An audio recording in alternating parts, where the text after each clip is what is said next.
ആ, ഇതു തന്നെ സ്ഥലം. ഇവിടെ കുഴിച്ചോ. നിധി വല്ലതുമാണോ അപ്പൂപ്പ? ആ, ഒരു തരത്തിൽ നിധി തന്നെ. ഏ, അയ്യടാ, സ്വർണമാണോ? അല്ല, ഒരു മന്ത്രമാ. ഏ, ബെസ്റ്റ്. ഒരു മന്ത്രത്തിന് വേണ്ടിയാണോ ഇത്ര കഷ്ടപ്പെടുന്നത്? മിണ്ടാതെ കുഴിക്കടാ. അമ്മോ, തളർന്നു. ഏ, തൂമ്പ എന്തെല്ലോ തട്ടി. അത് തന്നെ, കുഴിച്ചോ. ആ കുടം പുറത്തെടുക്കണം. തുറക്കാം. ഇതിനകത്തുണ്ട് മന്ത്രം. ഹി, കിട്ടിയടാ, കിട്ടി. റോക്കറ്റ് മന്ത്രം കിട്ടി. റോക്കറ്റ് മന്ത്രമോ?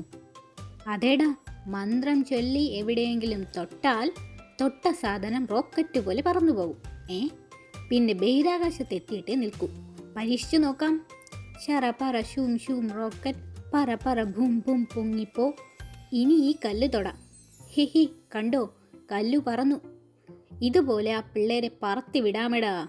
അയ്യടാ, പറഞ്ഞു തീർന്നില്ല. അതാ വരുന്നു രാജുവും രാധയും. മന്ത്രം ചൊല്ലിക്കോ. ആഹാ, പറപ്പൻ മന്ത്രമാണോ? ഞാൻ വന്നത് ഇവർ അറിഞ്ഞിട്ടില്ല. ഒരു സൂത്രം ഒപ്പിക്കാം. കുട്ടൂസൻ മന്ത്രം ചൊല്ലി, അതേസമയം മായാവിയും ചൊല്ലി ഒരു മന്ത്രം. ശര പറ ശും ശും റോക്കറ്റ്, പറ പറ ഭൂം ഭൂം പൊങ്ങിപ്പോ. ഓം ഹ്രീം പമ്പരലുട്ടാപ്പി. പെട്ടെന്ന്. അയ്യോ, ഞാൻ കറങ്ങുന്നേ. ഞാൻ പിടിച്ചു നിർത്താം. പിടിക്കല്ലേ. അമ്മേ, റോക്കറ്റ് മന്ത്രത്തിൻ്റെ കാര്യം മറന്നു. അയ്യോ, ആഹാ.